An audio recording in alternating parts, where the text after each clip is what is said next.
I just love the music. Just love it. It's the WC. You know what this video is. It's the 2015 NFL Draft First Round Review by me, the WC. In this video, I'm just going to break it down real quick because I got a lot to basically tell you guys about these picks. In this video, I will be going over in detail the top 10 picks, some of the transactions that go down, some of the picks that go down. I'll add in as the video goes down, but I'll go with the initial picks and the initial trades up front, and then I'm going to break down the players and are they the right fit for the teams that selected them. So, who was on the clock first? The Tampa Bay Buccaneers. And the Tampa Bay Buccaneers selected Jameis Winston, quarterback, Florida State. Now, some people might interpret this as me going in on Jameis Winston, but I think that this is a really bad pick for the Buccaneers, man. Mariota was right there for them to take, and let me just say this, and I don't think that there's a lot of analysts, YouTube analysts, that will say this. This draft is basically dry at the quarterback position, and this is a team that needs a quarterback, and Jameis Winston just so happens to be there. No, I'm gonna tell you like this. I'm not gonna disrespect Jameis Winston completely, all right, but you know, he kind of reminds me of Jamarcus Russell. All the potential in the world, has a cannon arm, all this stuff, and then just comes into the league. He has this bad rap, you know, not willing to, you know, to put in the effort. I think that the Buccaneers really need to check this guy, man, to see if he's really ready to put in the effort and stop being, you know, a knucklehead off the field. And, you know, all that stuff with the, you know, potential rape thing that was going on. I mean, that stuff, there's just too many distractions. You notice that I'm not saying anything about Jameis Winston's on-field ability right now, right? So, you know, in this video, I'm going to basically be grading the picks on a scale from, you know, 1 to 10. I have to give this pick maybe about a 6.5. I think that the Buccaneers could have traded out of this position. I don't really like this pick for the organization. They could have went with Mariota. I'll get to Mariota in a second, but you know, I don't like this pick for the Tampa Bay Buccaneers and the Tampa Bay Buccaneers fans. You know what I'm saying? I feel real bad for you guys, man, because you really don't know what you're going to get from this guy. Like I said, you either could get, you know, Jamarcus Russell or you can get McNabb. And right now, it looks like it's just Jamarcus Russell. I'm sorry. All right. The next team that's on the clock is the Tennessee Titans. And the Tennessee Titans selected Marcus Mariota, quarterback from out of Oregon. Now, I don't know if Tennessee's going to trade this pick. I might come back in this video and just say, hey, he's traded to another team or he's packaged off. But I like this pick for Tennessee. Tennessee hasn't had, you know, a franchise quarterback since Steve McNair. All right, and we all know what happened with Steve McNair, you know, a couple years ago, unfortunately. But you know, that's a name that people haven't heard for a long time. But they haven't had a franchise guy since that guy. And then Jake Locker, you know, decided that he wanted to, you know, end his career because of, you know, the lingering injuries, which was unfortunate. So they're looking for a quarterback. And I think that Mariota kind of fits in here, man. He reminds me a lot of Kaepernick. You know what I'm saying? And the only difference between him and Kaepernick is that, you know, Kaepernick was taken in the third, maybe fourth round, and he's taken second overall. They have the same kind of body shape, same type of height. They both have good arms. They're very QB savvy. You know, these guys are very elusive in the pocket if they need to use their legs and stuff. I'm not saying that, you know, Mariota is a guy that, you know, runs like a gazelle like Kaepernick does down the field, but I'm just saying, like, you know, Mariota can get the job done. I like this pick for Tennessee if they keep this pick. You know what I'm saying? I'll give this pick an 8.5 because of the potential there for Tennessee. This is something that they haven't had in a while, which is a pure franchise quarterback. Notice how I'm referring to him as a franchise quarterback over Jameis Winston. I'm just not a believer in Jameis Winston right now. I'm sorry. So you can just interpret it how you want to interpret it. On to the next pick. The next pick was made by the Jacksonville Jaguars, and the Jacksonville Jaguars selected Dante Fowler Jr., defensive tackle from out of Florida. Now, I like this pick for the Jaguars. The reason why I like this pick for the Jaguars is because this guy has a high motor. And when you have a high motor and you play defensive end, you're going to get sacks. You know what I'm saying? Just look at a guy like Brian Orakpo when he's healthy. Just look at a guy like Matthews. You know what I'm saying? I mean, it's just, I think that he has that potential in him. I don't know if the Jaguars are going to play 3-4, 4-3. I don't know what kind of scheme they're going to be running down there, but I think that either way he'll be able to fit into it. I'm not going to spend too much time on Dante Fowler Jr. Because of the fact that I didn't necessarily think that he would go this high, but I like this pick for the Jacksonville Jaguars. There were other guys on the board that I think would have gone ahead of him, but I like this pick for him. He's got a high motor, a lot of strength, he's got a lot of speed coming off that edge as a defensive end. I'll give this pick about a 7 out of 10. Next on the clock is the Oakland Raiders, and the Oakland Raiders went with Amari Cooper, wide receiver from Alabama. I like this pick. I like this pick because of the fact that, Oakland is one of those teams where, like I said, they're just another team that needs just about everything. And there's one thing that kind of separates you from the pack. All right. When it comes to, being an elite offense in the league is a dynamic wide receiver. And I think that Amari Cooper is a dynamic wide receiver. He kind of reminds me of Sammy Watkins. I think he's this year's Sammy Watkins. Just a guy that can stretch the field, a guy that can just leap into the air and grab balls from out of the air. It's a very good pick for Oakland if they can get a guy to throw him the ball. That's the question, man. I mean, I don't mean to go in, but I'm just saying, it's one of those situations where they need to establish the quarterback position. And, obviously they're rolling the dice. They're saying that this guy's the best guy on the board, which I think he is at this point. So, them taking Amari Cooper is a very good pick, a solid pick, because of the fact that, I think that his talent kind of outweighs, his situation there in Oakland. I'll give this pick an 8. I really like this pick for Oakland. If they can get somebody to throw him the ball, man, I mean, that could be, a very, very, very, he could be the rookie of the year. He could be the offensive rookie of the year. That's how good this pick is for Oakland. All right. So next up on the clock is the Washington Redskins. And the Washington Redskins selected Brandon Scherff, tackle from out of Iowa. I love this pick for the Redskins. Yes, I do. And the reason why is because, number one, I'm a Redskins fan, of course.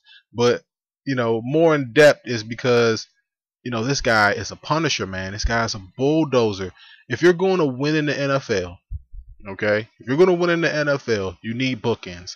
The Washington Redskins have one bookend in Trent Williams, and now they have Brandon Scherff to put on the other side of him. This is a home run pick for the Washington Redskins at number 5. This pick gets this pick gets a 10.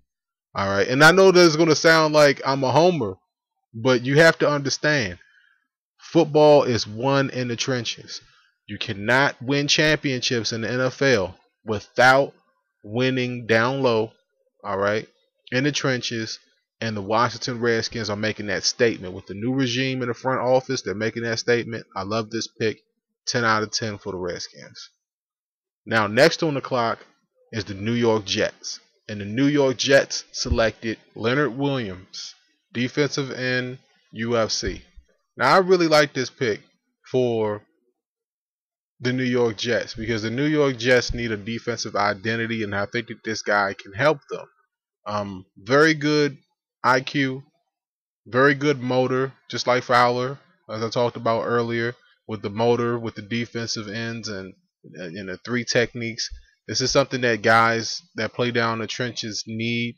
And this guy's pretty darn smart, man. I don't think that he'll take any plays off. I think that he can read defenses, not defenses, but offenses pretty darn well. You know what I'm saying? Moves pretty darn well. Like I said, has a pretty darn good motor. I like this guy.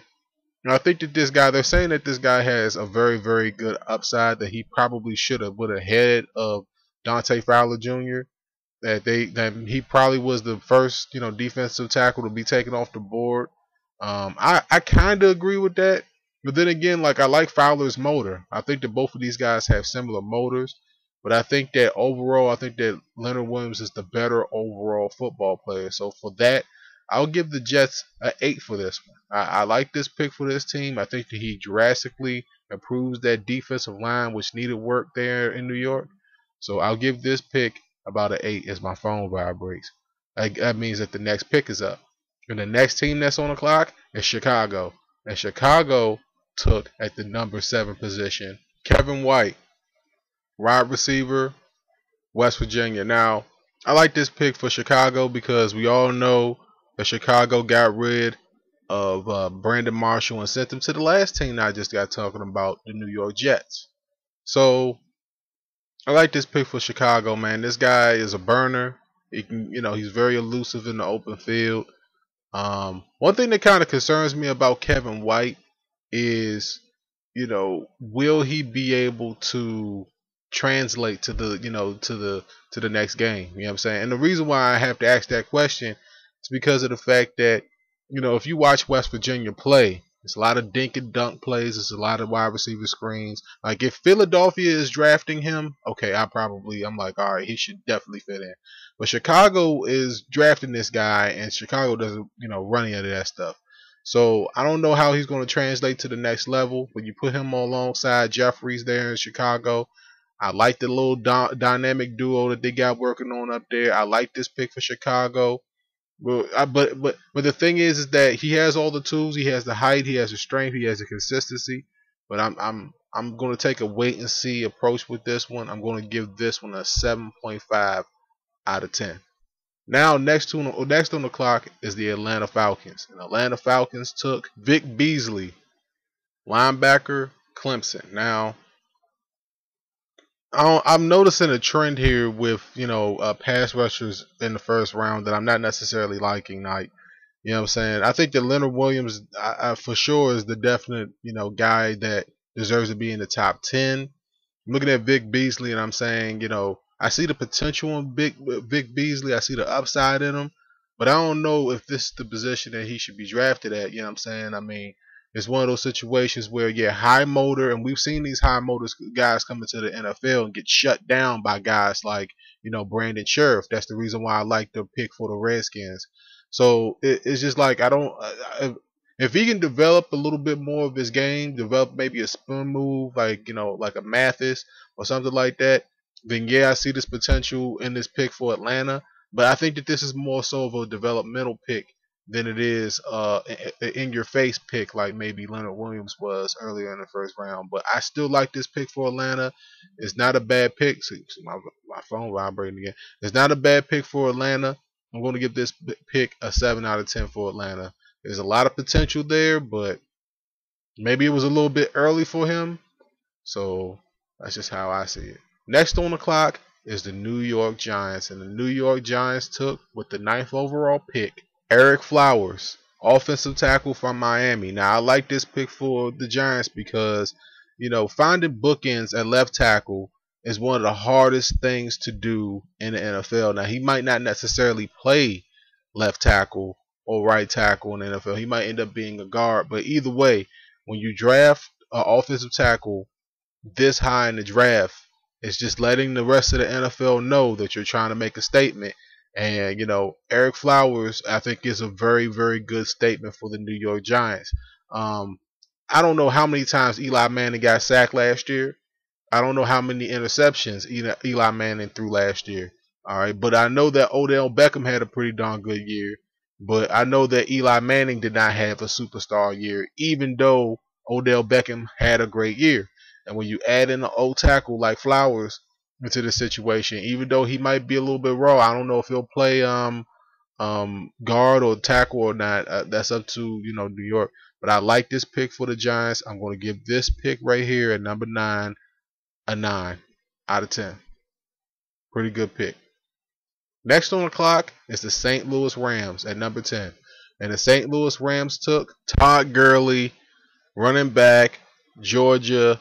I need to give the Rams a standing ovation because I'm sitting over here looking at the top 10, and I have to say that undisputedly this is probably the best pick in the top 10. All right. For this team, matching up for this team, it's gold. Because when you can get a running back that can get to the second and third level within just like snap of a finger, like Todd Gurley can, and then finish it and run over people and truck people like Todd Gurley can. If you watch, the SEC, you watch this guy play, you know how dynamic that he can be. Now, he's had a knee injury, all right, so when you really think about that kind of, you can see why he kind of slid down in the draft. But I see the potential in this guy. The Rams see the potential in this guy. The Rams haven't had a running back that scared you probably since, Steven Jackson. I'll go to Steven Jackson. I'll say that, for a good period of time, Steven Jackson scared the hell out of you when you've seen him.